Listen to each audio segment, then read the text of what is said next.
Hello dear students. बेटा आज हम नया चैप्टर स्टार्ट करेंगे। इससे पहले जो चैप्टर हमने कंप्लीट किया that was work power and energy.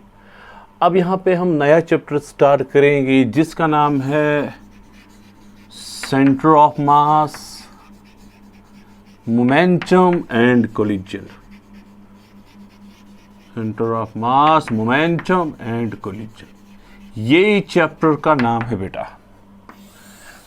अगर आप बोर्ड एग्जाम देखोगे, बोर्ड एग्जाम के सिलेबस में ये सेपरेट चैप्टर नहीं है।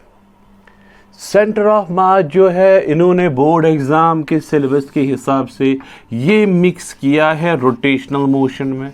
आप देखोगे centre of mass and rotational motion as per board exam.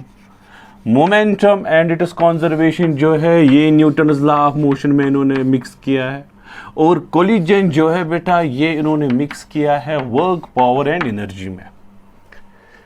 लेकिन अगर आप स्टैंडर्ड बुक्स देखोगे, एच.सी. वर्मा देखोगे या बाकी जो एंट्रेंस लेवल की बुक्स होती है उसमें ये चैप्टर सेपरेटली डिस्कस हुआ है डिटेल में। मैंने उसी हिसाब से इसको डिस्ट्रीब्यूट किया है। हम centre of mass, momentum and collision को एक सेपरेट चैप्टर में डिस्कस करेंगे, ठीक है बेटा।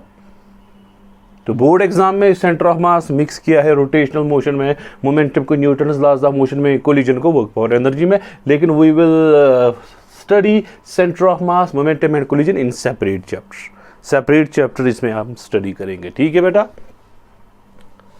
Very important chapter as far as entrance examination is concerned. We will start with the topic number 1। Lecture number 1 आज का वेरी इजी टॉपिक, मैथमेटिक्स ज्यादा यूज करेंगे इसमें। सेंटर ऑफ मास, ये जो सेंटर ऑफ मास है बेटा ये क्या होता है, सेंटर ऑफ मास। आप ये डस्टर मेरे हाथ में है बेटा, ये डस्टर मेरे हाथ में है, मैं इसको ऐसे फेंकूंगा, आप देखिए इसकी कैसी मोशन हो रही है। इसको दो तरह की मोशंस हो रही है, एक तो इस तरह से रोटेट कर रहा है और पैराबोलिक पाथ भी फॉलो कर रहा है। मैं इसकी डायग्राम बनाऊंगा बेटा, देखिए भाई। पहले तो इस तरह से था, ये इस तरह से थोड़ा बनाऊंगा मैं, आपको समझ आएगा। ये हैमर टाइप बनाऊंगा मैं इस तरह से। फिर इसने इस तरह से रोटेट किया बेटा,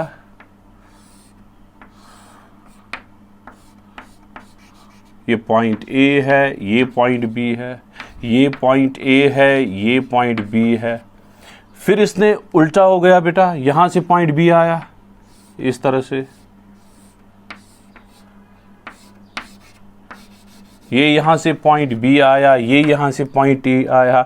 ये रोटेट हो रहा है इस तरह से, और पैराबोलिक पाथ भी फॉलो कर रहा है। फिर बी यहां आता है, ए यहां आता है, इस तरह से रोटेट भी हो रहा है, इस तरह से motion.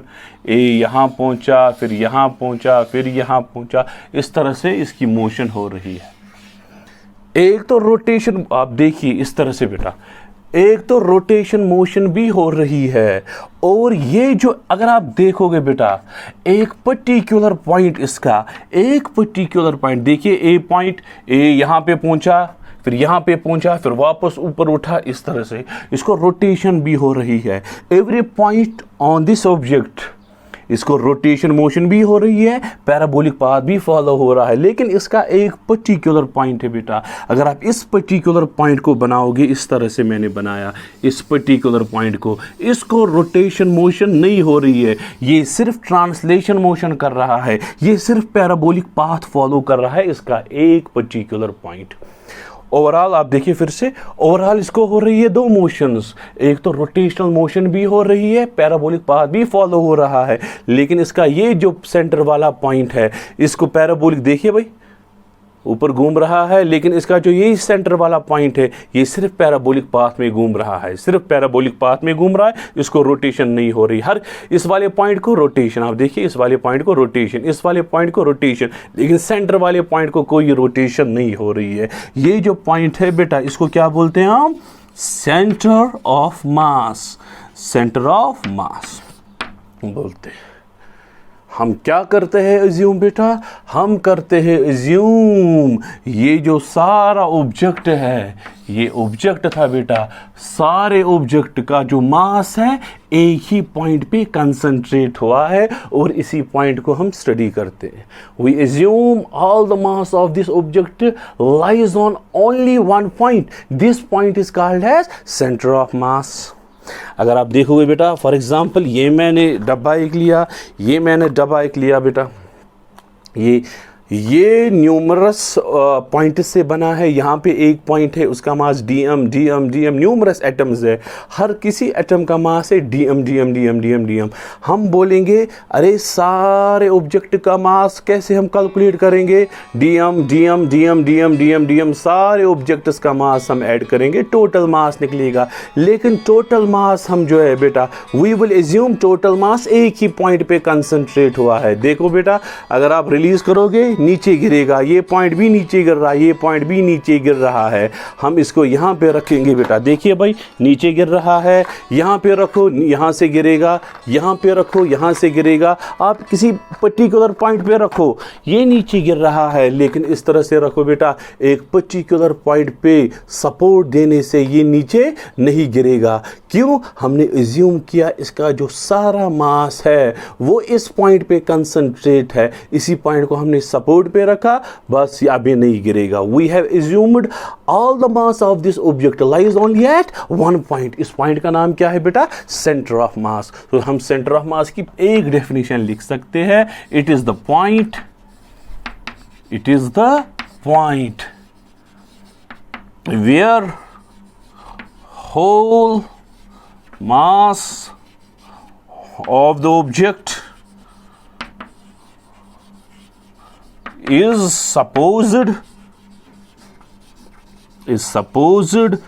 to be concentrated, is supposed to be, हम एज्यूम करेंगे कि सारा मास जो है एक ही पॉइंट पे कंसंट्रेट है। इसी पॉइंट का नाम क्या हम रखेंगे बेटा? Centre of mass. ये बेटा डस्टर है, हर किसी पॉइंट पे mass dm dm dm dm dm dm dm, सारे पॉइंट्स नीचे गिरने की कोशिश कर रहे हैं। हम बोलेंगे भाई अरे सारे ऑब्जेक्ट का मास तो एम है, लेकिन कहाँ पे एम है? यहाँ पे एम है। वी विल एज्यूम सारा मास इस वाले पॉइंट पे है। कैसे निकालेंगे बेटा? सपोर्ट रखेंगे, हम देखेंगे कहाँ पे नहीं गिरेगा। यहाँ पे गिर रहा है, देखिए यहाँ गिर रहा है, यहाँ पे हमने सपोर्ट रखा बेटा, अब ये नहीं गिर रहा है। यही पॉइंट क्या है बेटा इसका? सेंटर ऑफ मास। क्यों? हमने एज्यूम किया कि सारा मास जो है एक ही पॉइंट पे कंसंट्रेटेड है। उस पॉइंट का नाम क्या? सेंटर ऑफ मास। ठीक है बेटा, यहाँ तक क्लियर, यहाँ तक क्लियर हो रहा है आपको? चलिए भाई, अच्छी बात है, अच्छी बात है, क्लियर हो रहा है। चलिए भाई, अब सेंटर ऑफ मास की आप सिग्निफिकेंस देखिए। ये एक ऑब्जेक्ट है, इसके ऊपर है, यहाँ पे मैंने इसको फोर्स अप्लाई किया, देखिए भाई गिर गया, आगे भी चला, देखिए भाई थोड़ा आगे भी चला, इस तरह से गिर गया। फोर्स अप्लाई किया, देखिए भाई आगे भी चल रहा है, गिर भी रहा है। इसको कितने टाइप्स ऑफ मोशंस हो रहे हैं? 2 टाइप्स ऑफ मोशन। कौन कौन सी मोशन हो रही है बेटा? इसको 2 टाइप्स ऑफ मोशन हो रही है। एक तो ट्रांसलेशनल मोशन हो रही है, ट्रांसलेशनल मोशन हो रही है, प्लस रोटेशनल मोशन हो रही है। ऑब्जेक्ट को, ये ऑब्जेक्ट है, इस तरह से ऑब्जेक्ट है, हमने इसको यहाँ पे फोर्स अप्लाई किया, इस तरह से ये गिरा, रोटेट भी हो गया, आगे भी थोड़ा चला। ठीक है बेटा, 2 टाइप्स ऑफ मोशंस हो रही है। कौन कौन सी मोशन हो रही है? रोटेशनल मोशन भी, ट्रांसलेशनल मोशन भी हो रही है। यहां तक क्लियर बेटा? अगर आप देखोगे बेटा, ये अगर इसका सेंटर ऑफ मास है, अगर आप सेंटर ऑफ मास पे फोर्स अप्लाई करोगे, यहाँ पे सेंटर ऑफ मास पे फोर्स अप्लाई करोगे, देखिए भाई ये सिर्फ एक ही मोशन करता है। कौन सी मोशन करता है बेटा? ट्रांसलेशन। देखिए अब रोटेट नहीं हो रहा है। इससे पहले यहाँ पे फोर्स अप्लाई किया, देखिए भाई रोटेट हो रहा था। नीचे फोर्स अप्लाई किया आपने सेंटर ऑफ मास पे, क्योंकि इसमें चार्क्स है, नीचे मास ज्यादा है, इसलिए सेंटर ऑफ मास थोड़ा नीचे होगा। मैंने सेंटर ऑफ मास पे फोर्स अप्लाई किया, देखिए भाई आगे चल रहा है सीधे। क्या रोटेशनल मोशन हो रही है? नहीं, it only experiences which motion? Translational motion. So अगर हम फोर्स अप्लाई करेंगे कहाँ पे? सेंटर ऑफ मास पे, बॉडी को एक ही मोशन होगी। कौन सी मोशन? ट्रांसलेशनल। अदरवाइज बॉडी को कितनी मोशंस होगी? 2, ट्रांसलेशनल प्लस रोटेशन। सो दूसरा पॉइंट आप नोट डाउन कर सकते हो, if force is applied eight कहां पे? Centre of mass, the body executes only which motion? Translational motion। ये इसकी सिग्निफिकेंस है, ट्रांसलेशनल मोशन। ठीक है, एक तो 2 पॉइंट्स हमें निकले। अब सेंटर ऑफ मास से, सेंटर ऑफ मास क्या है? अरे ये वो वाला पॉइंट है जहां पे अज्यूम हमने किया कि ऑब्जेक्ट का सारा मास लाई करता है एक ही पॉइंट पे। उस पॉइंट का नाम क्या? Centre of mass. अगर हमने सेंटर ऑफ मास पे फोर्स लगाया, body will execute only translation motion. अगर कहीं और पे ट्रांसलेशन भी होगी, रोटेशन भी होगी। ठीक है भाई, इतना काफी है। बॉडी गिर रही है। अगर आप सपोर्ट लगाओगे सेंटर ऑफ मास पे, बॉडी ट्रांसलेशन मोशन होगी। यहां पे फोर्स लगाओ, रोटेशन। यहां पे फोर्स लगाओ, रोटेशन। यहां पे फोर्स लगाओ सेंटर ऑफ मास पे, ट्रांसलेशनल ओनली।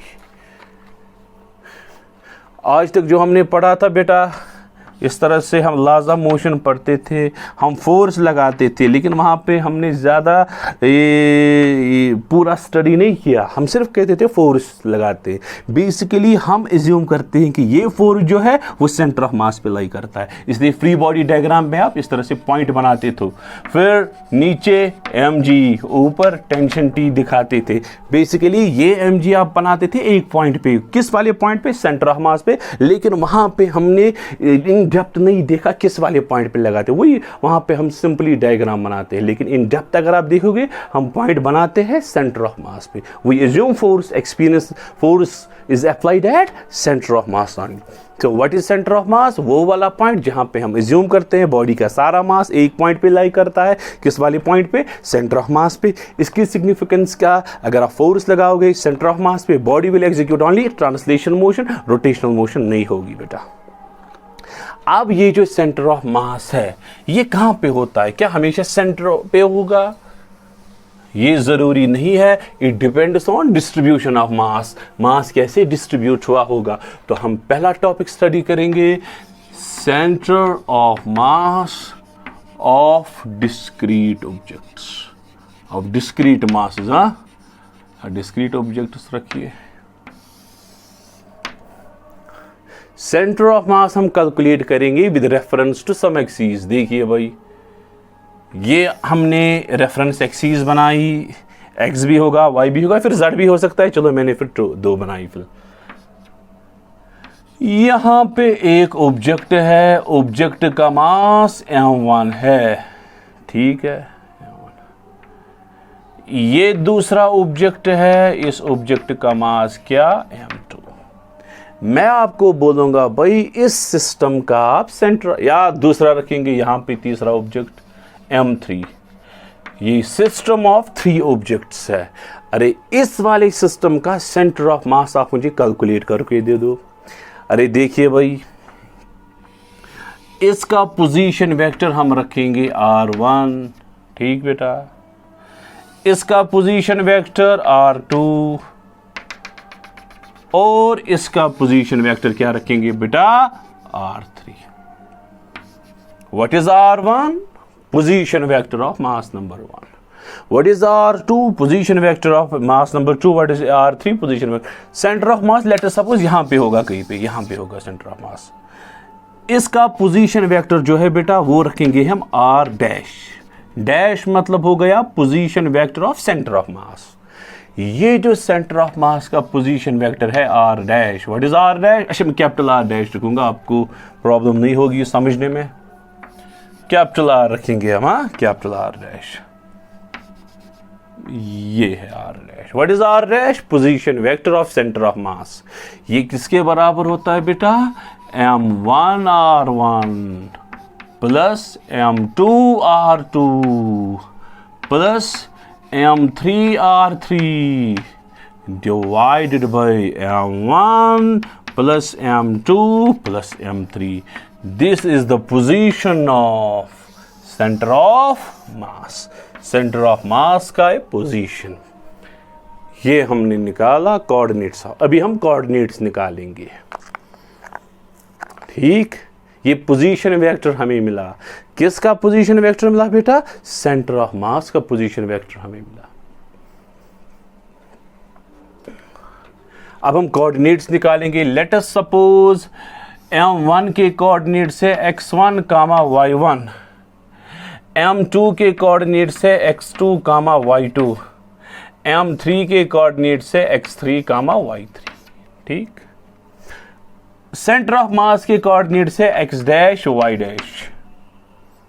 मैं आपको बोलूंगा भाई आप फाइंड करो x coordinate of centre of mass. Centre of mass का आप x कोऑर्डिनेट फाइंड करो. Very easy. बोलिए भाई. आप बोलोगे m1 का x coordinate x1 plus m2 x2 plus m3 x3 divided by m1 plus m2 plus m3. बहुत easy. m1 x1 m2 x2. बोलिए भाई y coordinate of centre of मास किसके बराबर होगा? Very easy. m1 y1 plus m2 y2 plus m3 y3 divided by total mass m1 plus m2 plus m3. अगर z coordinate भी होता तो कैसे निकालते? m1 z1 m2 z2 m3 z3 divided by total मास.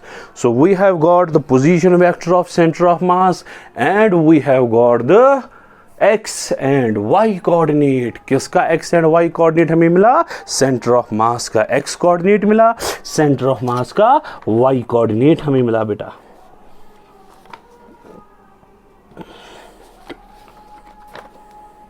यहां तक क्लियर? नोट डाउन कीजिए भाई.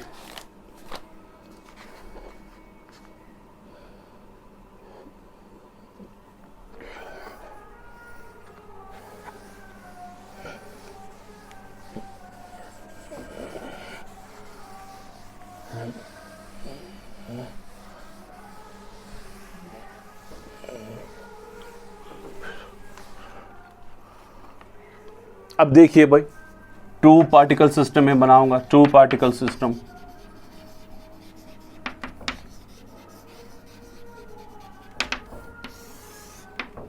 देखिए भाई, ये मैंने यहां पे मास बनाया, मास m1 बनाया. इसके कोऑर्डिनेट्स मैंने रखे 1,0.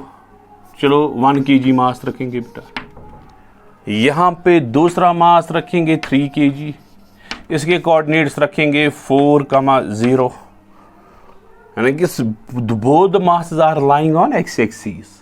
तो इन दोनों के बीच में कहीं पे सेंटर ऑफ मास होगा. कहां पे? मैं आपको बोलूंगा फाइंड सेंटर ऑफ मास. अरे आप बोलोगे अरे ये तो भाई इजी है, वाई फॉर्मूला लगाने की जरूरत नहीं है क्योंकि दोनों मासेस एक्स एक्सिस पे, सेंटर ऑफ मास भी एक्स एक्सिस पे. बोलिए भाई x coordinate of centre of मास क्या होगा? m1 x1 plus m2 x2 divided by m1 plus m2. यही तो है x formula. How much is m1? m1 is 1. How much is x1? x1 is 1 plus how much is m2? m2 is 3. how much is x2? x2 is 4 divided by total mass आएगा 1 plus 3. x coordinate आपको आएगा 1 plus 12 divided by 4 आपको आएगा 13/4. ये आपका answer है. यहाँ पे कहीं पे है, उसके कोऑर्डिनेट्स क्या है? 13/4. ये आपका आंसर निकला. अगर दोनों इक्वल मासेस होते, यहाँ पे मास होता m बेटा, यहाँ पे भी मास होता m, तो सॉल्व करने की ज़रूरत नहीं. आप बोलोगे अरे ये तो सिमेट्रिक है, जितना मास यहाँ से उतना ही मास यहाँ से. Centre of mass exact centre पे लाई करेगा. अगर इन दोनों की डिस्टेंस d, सेंटर ऑफ मास यहाँ से d/2, यहाँ से d/2 होता. लेकिन अगर यहाँ का मास हेवी होता, अगर ये 2m होता, ये m होता, फिर सेंटर ऑफ मास सेंटर पे नहीं होता, इसके साइड होता. क्यों? क्योंकि ये ज़्यादा भारी है. अगर ये ज़्यादा मैस से होता, इसके side centre of mass. Centre of mass lies towards heavier side. अब देखिए बेटा,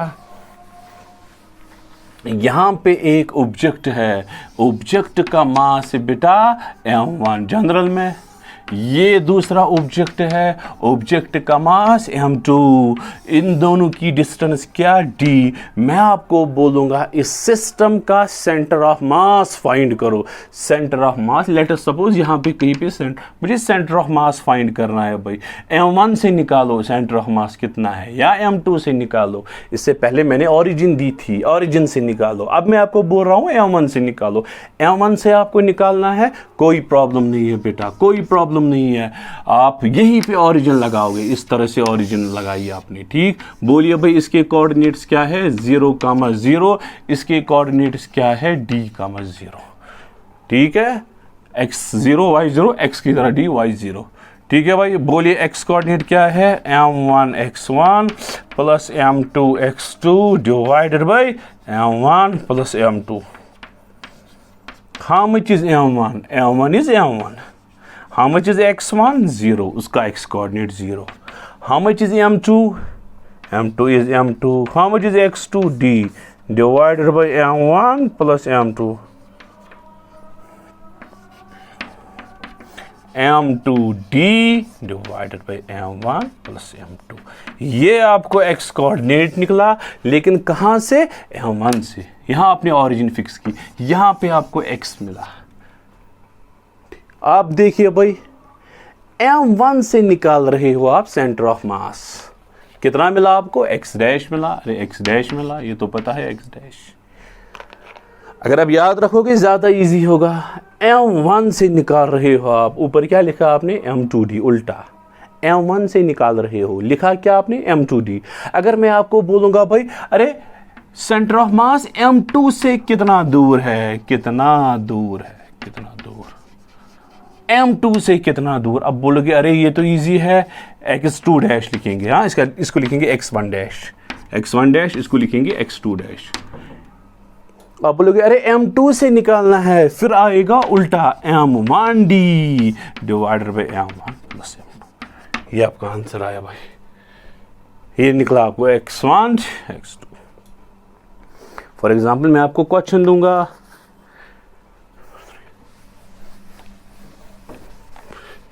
ये मैं आपको बोलूंगा बेटा यहां पे मास है m, यहां पे मास है 3m, इनके बीच में डिस्टेंस है d। सेंटर ऑफ मास निकालो, m से कितना दूर, 3m से कितना दूर, फ्रॉम m। जरा निकालो बेटा फ्रॉम m। आप बोलोगे x1 डैश, मुझे m से निकालना है। आप m into D divided by m1 plus m2 बोलोगे, या 3m इंटू डी। m से निकालना है उल्टा, आप बोलोगे इस तरह से, m2d, ये बेसिकली m1 है, ये m2। m1 से निकालना है, आप बोलोगे m2d, m2 कितना, 3m into D divided by m1 plus m2। x1 dash आपको आएगा 3md divided by 4m, m गया, आपको निकला 3/4d। मैं आपको बोलूँगा बेटा फ्रॉम 3m निकालो। ज़रा 3m से देखो कितना दूर, 3m2 से देखना है आपको, x2 डैश आप बोलोगे m1 into D divided by m1 plus m2। क्यों, m2 से निकाल रहे हो, m1 इंटू डी आएगा। बोलिए भाई x2 डैश m1 किसके बराबर, m into D divided by 4m आएगा, दोनों का ऐड करके आपको आएगा d/4। ये सेंटर ऑफ मास से यहाँ से कितना दूर, 3d/4, यहाँ से कितना दूर, d/4। ये आपका आंसर है बेटा। आप समझ रहे हैं इस बात को? चलिए भाई, अच्छी बात है, अच्छी बात है। ये सीखना है बेटा, मैथमेटिक्स इसमें ज़्यादा यूज़ होता है, यही तो आपको सीखना है। बाकी तो थ्योरेटिकल पार्ट तो इसमें ज़्यादा है नहीं उतना।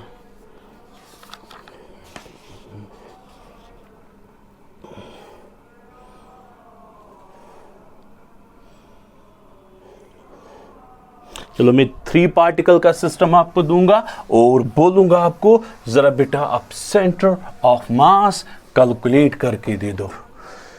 ठीक है बेटा, चलो भाई 3 पार्टिकल सिस्टम में आपको दूंगा और बोलूंगा आपको फाइंड सेंटर ऑफ मास। चलिए भाई, इक्वल मासेस है, इक्वल मासेस है बेटा, इक्वल मासेस, सबका मास है m।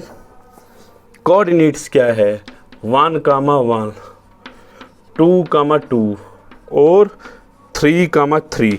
मैं आपको बोलूँगा सेंटर ऑफ मास की कोऑर्डिनेट्स फाइंड करो। आप बोलोगे M1 भी M, M2 भी M, M3 भी M। बोलिए भाई x coordinate of centre of मास क्या आएगा? M1 x1 plus M2 x2 plus M3 x3 divided by M1 plus M2 plus M3। यही तो है। चलिए भाई M1 के बदले M लिखोगे, x1 के बदले 1 प्लस M2 के बदले M, x2 के बदले 2, M3 के बदले M, x3 के बदले 3 divided by 3M। Total mass add करके 6M divided by 3M। M गया 2, आपको 2 निकला। ये आपको x coordinate of centre of mass. इसी तरह से आप y coordinate of centre of mass निकालो। M1 y1 plus M2 y2 plus M3 y3 divided by total mass. M1 plus M2 plus M3। ये है बेटा। चलिए भाई वाई कोऑर्डिनेट M1 किसके बराबर? M के बराबर। y1 ये y1 है किसके बराबर? 1 plus M into 2 plus M into 3 divided by 6M 3M। Total add करके आपको आएगा ऊपर 3 4 5 6M divided by 3M। M गया, आपको 2 निकला। So what are the coordinates of centre of mass? Centre of mass की कोऑर्डिनेट्स है 2, 2, एक्स कोऑर्डिनेट 2, वाई कोऑर्डिनेट 2।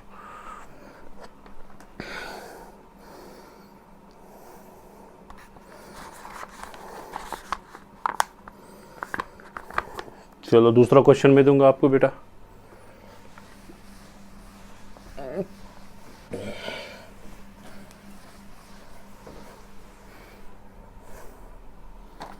चलो भाई आपको निकालना है फ्रॉम 2M।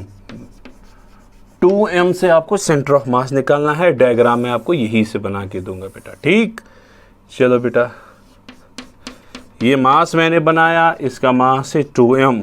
यहाँ पे मैंने दूसरा मास बनाया, इसका मास है M। यहाँ पे मैंने मास बनाया, इसका मास है M। ठीक, ठीक है बेटा। चलो भाई ये लेंथ है L, ये लेंथ भी L। आपको इस सिस्टम का सेंटर ऑफ मास 2M से ढूंढना है। 2M से ढूंढना है, यहीं पे आप ओरिजिन बनाओ। लिखो आप बेटा कोऑर्डिनेट्स। 2M के कोऑर्डिनेट्स 0,0। इसके कोऑर्डिनेट्स x डायरेक्शन में L, y डायरेक्शन में 0। इसके कोऑर्डिनेट्स x डायरेक्शन में 0, y डायरेक्शन में -L। 0,-L। x में 0, y में -L। चलो बेटा अब बोलिए x coordinate of centre of मास क्या आएगा? M1 x1 plus M2 x2 plus M3 x3 divided by total mass, summation of masses. ठीक, बोलिए भाई M1 किसके बराबर? 2M, x1 0, M2 M, x2 L, M3 M, x3 0। देखिए भाई इसके कोऑर्डिनेट्स L, L, इसके x coordinate 0 divided by total mass 4M। ये 0 आपको आएगा ml/4M, mm गया L/4। ये आपको आया x coordinate of centre of mass. इसी तरह से आप y कोऑर्डिनेट बोलो क्या आएगा भाई? y coordinate of centre of मास आएगा M1 y1 plus M2 y2 plus M3 y3 divided by total mass. M1 2M, y1 0, M2 M, y 0। देखिए भाई M, y कोऑर्डिनेट 0। तीसरे का मास M -L divided by 4M।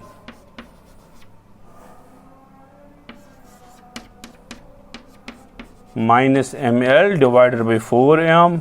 mm गया -L/4। बोलिए भाई centre of mass का x coordinate L/4, y coordinate -L/4। Note down कीजिए भाई। अब समझिए अब किस तरह से सेंटर ऑफ मास कैलकुलेट करना होता है बेटा।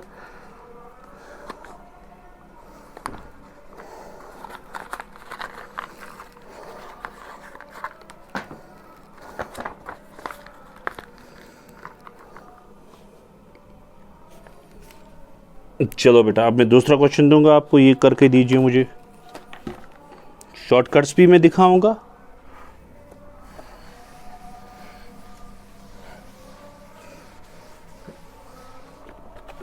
चलो भाई, यहां पे एक मास है m, ये m,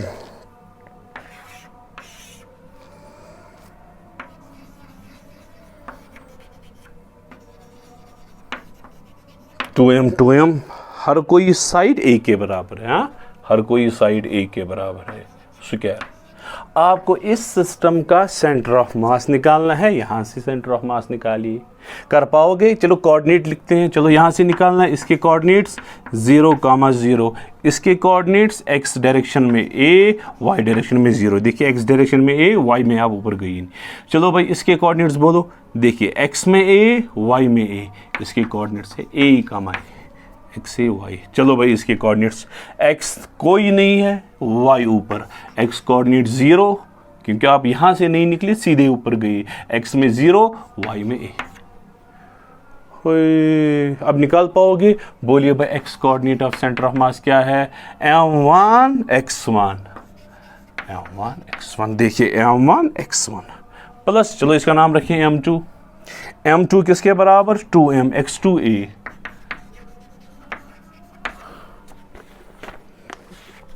प्लस m3 x3। बोलिए भाई, m3 किसके बराबर? 2m x3a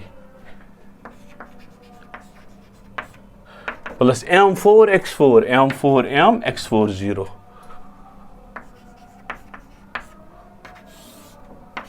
6m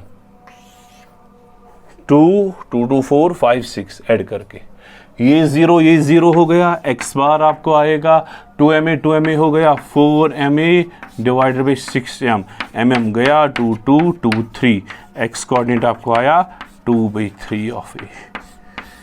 this is the x coordinate of centre of मास। ठीक बेटा, चलिए भाई y कोऑर्डिनेट बोलिए, फॉर्मूला लिख के है, यहाँ पे आएगा m4 y4 divided by total मास। बोलिए भाई, m1 किसके बराबर? m y1 0, आपको आएगा m into 0 plus 2m into 0 plus 2m into a plus m into a 2m। देखिए भाई, m1 का y 0, 2m का y 0, 3m का y a, वही मैंने लिखा 2m इंटू a तीसरा, चौथा m, लेकिन y coordinate a। Total mass है 6m। देखिए भाई, ये और ये 0 हो गया, 3ma, y कोऑर्डिनेट आपको आया 3ma divided by 6m, mm गया 3 2, आपको आया a/2। So what are the coordinates of centre of mass? Centre of mass की कोऑर्डिनेट्स आपको निकले 2/3a एंड a/2। x में निकलना है आपको 2/3a, y में निकलना है a/2 यहाँ पे। ठीक, ये एक मेथड हो गया। दूसरा मैं शॉर्टकट मेथड दिखाऊंगा, तो अगर आपको वो समझ आया उससे आप जल्दी कर सकते हो फॉर्मूला लगाने के बगैर। ठीक है बेटा, चलो भाई देखिए भाई, शॉर्टकट में दिखाऊंगा इसको। 2 पॉइंट सिस्टम का आपको पता है, m1 से कितना होता है बेटा? m2d divided by m1 plus m2। m2 से कितना होगा? m1d divided by m1 plus m2। ये तो आपको पता है बेटा। देखिए भाई, ये मास m, ये मास m, टोटल मास कितना? इन आप समझिए यहाँ से कुछ है ही नहीं। ये मास m, ये मास m, टोटल मास कितना? 2m। लेकिन कहाँ पे? वो एग्जैक्टली सेंटर पे होगा, क्योंकि इन दो आप समझिए यहाँ पे कुछ है ही नहीं। ये मास m है, ये मास m, टोटल मास 2m है, ये सिमेट्रिक बॉडी है, इसका centre of mass exactly centre पे होगा। सेंटर पे हम लिख सकते हैं 2m। ऊपर कितना जाएंगे? a/2। क्यों? Exact centre. चलिए भाई, यहाँ तक क्लियर हो गया a/2 पूरा नजर। ये मास कितना बेटा?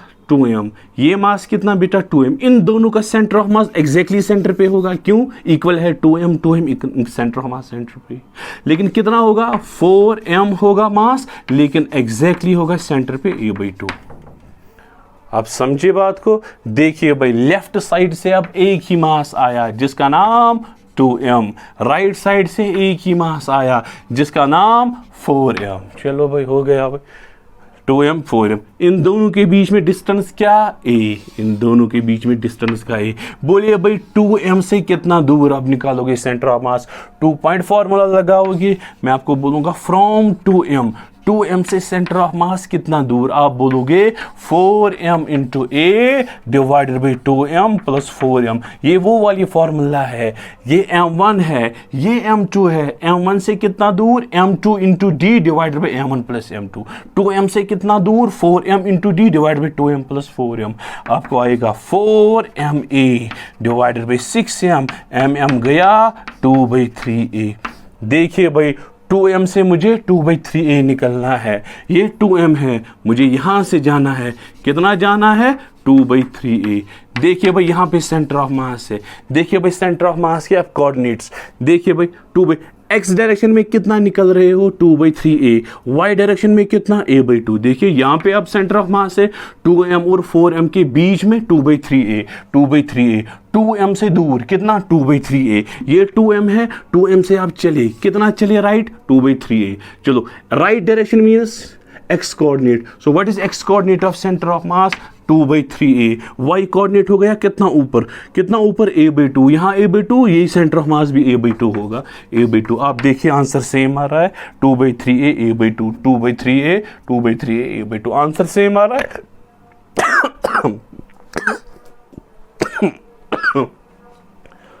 लेकिन एक शॉर्टकट मेथड है, एक एक्चुअल कॉन्सेप्ट।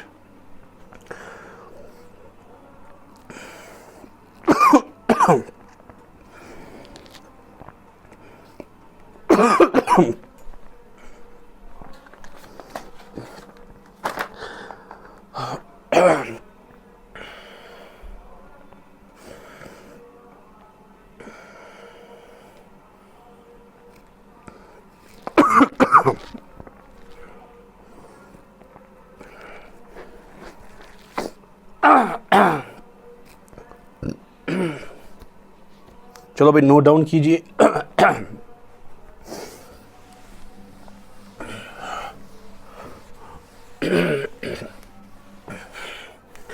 मैं आपको 3 पार्टिकल्स दूंगा बेटा इक्विलेटरल ट्रायंगल के कॉर्नर्स पे, हर कोई साइड ए है, मास इक्वल है m। मैं आपको बोलूंगा सेंटर ऑफ मास फाइंड करो बेटा। यहां तो क्लियर है बेटा आपको, कोऑर्डिनेट सिस्टम से पहले कीजिए, फिर उसके बाद शॉर्टकट मेथड से हम करेंगे। इसके कोऑर्डिनेट 0,0, इसके कोऑर्डिनेट x डायरेक्शन में a, y में 0। अब इसके कोऑर्डिनेट यहां टोटल a है, हाफ तक a/2, x coordinate a/2।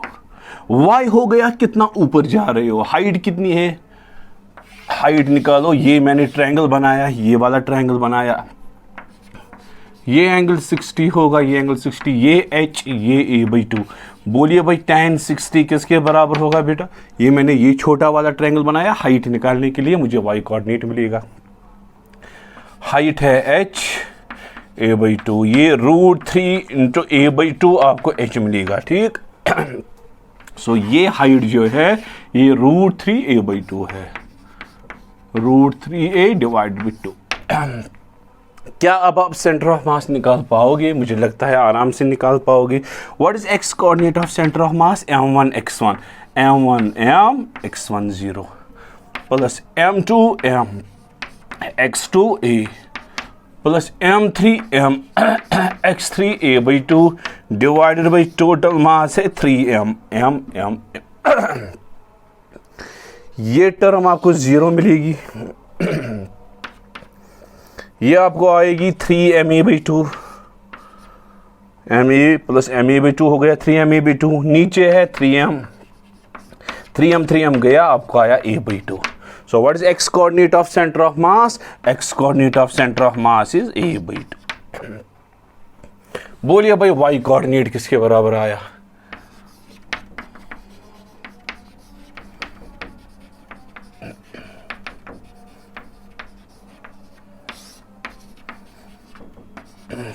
How much is m1? m1 is m. How much is m2? m2 is m. How much is m3? m3 is m. y3 है बेटा √3a divided by 2, नीचे आएगा आपको 3m. ये term तो 0 बनी, ये term आपको आई √3ma/2 divided by 3m. √3ma/2 divide by 3m. m हो गया कैंसल, आपको आएगा a/2 ऊपर आएगा √3/3. चलिए √3 से मल्टीप्लाई, √3 से डिवाइड, रैशनलाइजेशन कीजिए. ये √3 3 हो गया, वो 3 इसके साथ कैंसल, आपको आएगा a/2 √3. सो y कोऑर्डिनेट आपको मिला, x कोऑर्डिनेट तो मिला a/2, y कोऑर्डिनेट आपको मिला a/2 √3. That's your answer.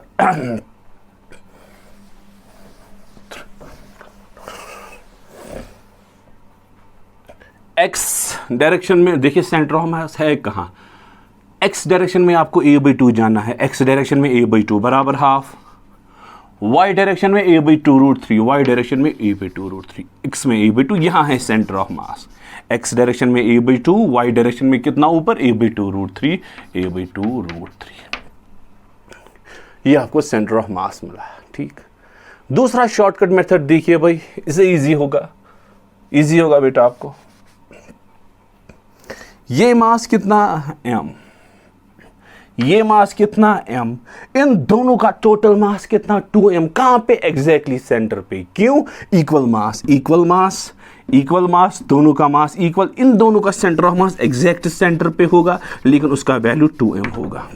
देखिए अब केस क्या बना, नीचे आया आपको 2m, ऊपर आया आपको m, 2m.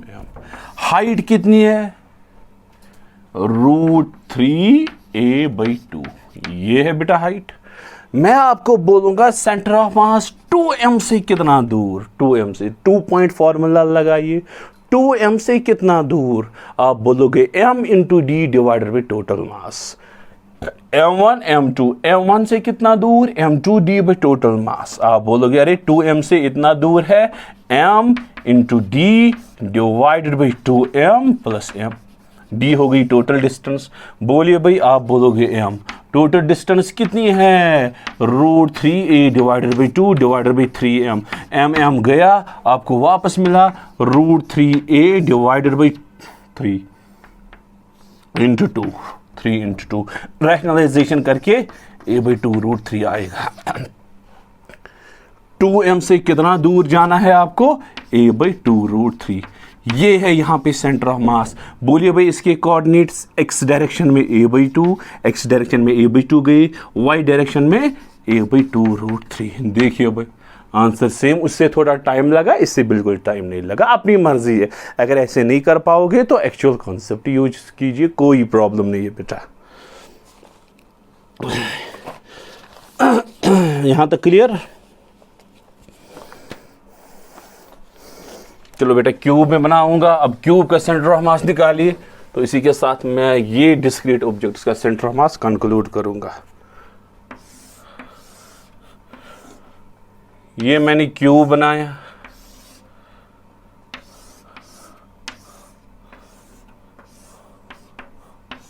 हर कोई साइड A है, लेकिन पीछे वाले साइड से जो मास 4 है m है और m. ये पीछे वाले सरफेस पे. आगे वाले सरफेस पे 2m,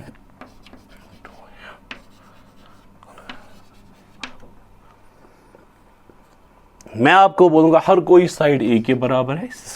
सिस्टम का सेंटर ऑफ मास निकालो. कोई प्रॉब्लम नहीं है, यहाँ से स्टार्ट कीजिए भाई। इसके कोऑर्डिनेट्स 0,0,0 क्योंकि z कोऑर्डिनेट भी इस टाइम होगा। चलिए भाई यहाँ x डायरेक्शन में कितना निकले a, x डायरेक्शन में a, ना y निकले, बाहर z है, ना z निकले, y0 z0। चलिए भाई यहाँ x में a, y में a, लेकिन बाहर नहीं निकले आप, वो z कोऑर्डिनेट 0। चलिए भाई इसके कोऑर्डिनेट x में नहीं चलना है, y में चलना है, z में भी नहीं चलना है, सिर्फ ऊपर जाना है y। आप बोलोगे x0 ya z0 हो गया भाई। चलिए भाई यहाँ डायरेक्ट बाहर आना है, न राइट जाना है x0, न ऊपर जाना है y0, बाहर आना है za है। आप बोलोगे इसके कोऑर्डिनेट जो है 0,0, a। चलिए भाई इसके कोऑर्डिनेट x में a, फिर यहाँ पहले यहाँ जाओगे फिर बाहर आओगे, xa za, ऊपर नहीं गए, y0 xa y0 z। बोलिए भाई इसके कोऑर्डिनेट xa za ya, पहले यहां जाना है फिर बाहर आना है फिर ऊपर जाना है, xa ya z a। बोलिए भाई इसके कोऑर्डिनेट पहले आप ऊपर जा रहे हो ya, बाहर आ रहे हो za, राइट नहीं जा रहे हो x0 ya z। ठीक हो गए भाई सबके कोऑर्डिनेट। आप बोलिए x coordinate of centre of मास क्या होगा, m1 x1 m2 x2 m3 x3 8 बार करना है, आपको आंसर मिलेगा। y कोऑर्डिनेट z कोऑर्डिनेट कर पाओगे आप। चलो भाई इसको शॉर्टकट मेथड से भी निकलेगा, मैं आपको दिखाऊंगा भाई।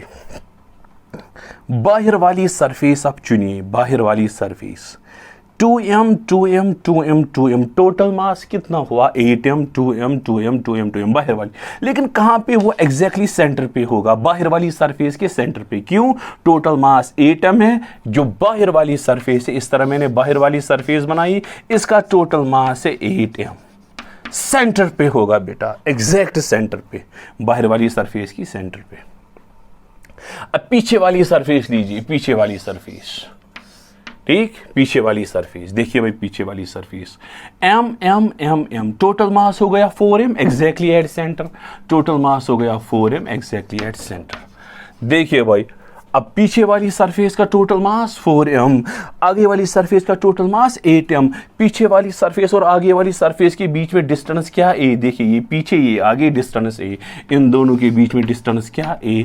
मैं आपको बोलूंगा 4m से कितनी दूर है centre of mass, find the centre of मास। लेकिन कहां से? पिछली वाली सरफेस से कितना आगे निकलना है आपको। आप बोलोगे अरे 4m से निकालना है, लेकिन 2 पॉइंट फॉर्मूला लगा के आपको 4m 8m into a divided by 8m plus 4m से निकालना है 8m इंटू a। अगर 8m से निकालना होता 4m इंटू a, आपको आएगा 8ma divided by 12m, mm गया, 4 2 जा 4 3 जा 2/3a आपको निकला। देखिए भाई पीछे वाली जो सरफेस है उसके सेंटर से आपको आगे की तरह आना है, कितना 2/3a। 4m से आगे आना है, कितना आगे आना है भाई 2/3a। बोलिए भाई अब कोऑर्डिनेट्स ऑफ सेंटर ऑफ मास। देखिए भाई 4m सेंटर पे है, x में a/2, ऊपर y में a/2, बाहर z में 2/3a। देखिए पहले राइट जा रहे हो a/2 x a/2, फिर ऊपर जा रहे हो a/2 ऊपर a/2, फिर बाहर की तरह आ रहे हो, ये पीछे वाली सरफेस है या आगे वाली सरफेस, कितना 2/3a। आपको जब आप x वाली फार्मूला, y वाली फार्मूला, z वाली फार्मूला, आपको ये आंसर आएगा। ठीक है बेटा। So that is all about the centre of mass of 2 point objects and centre of mass of discrete objects आप कर सकते हो। अब आगे हम पढ़ेंगे centre of mass of continuous objects. और आप सेंटर ऑफ मास के बारे में कुछ पॉइंट्स अगर नोट डाउन करना चाहते हो मैं आपको लिखवाऊंगा, कोई प्रॉब्लम नहीं है बेटा। अगर आप लिखना चाहो कुछ पॉइंट्स आप लिखिए भाई।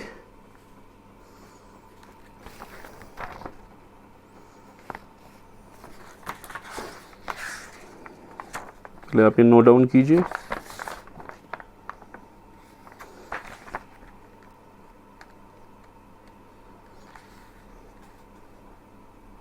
Centre of mass, point number 1 लिखिए, centre of mass depends on distribution of mass, centre of mass depends on distribution of mass.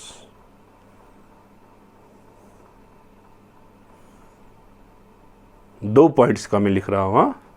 Centre of mass always lies, center of mass of two particles, center of mass of two particles always lie on the line joining the two particles, always lie on the line joining the two particles, full stop। तीसरा point, center of mass is always towards heavier mass, center of mass is always towards heavier mass। So that is all about center of mass of point objects या discrete mass।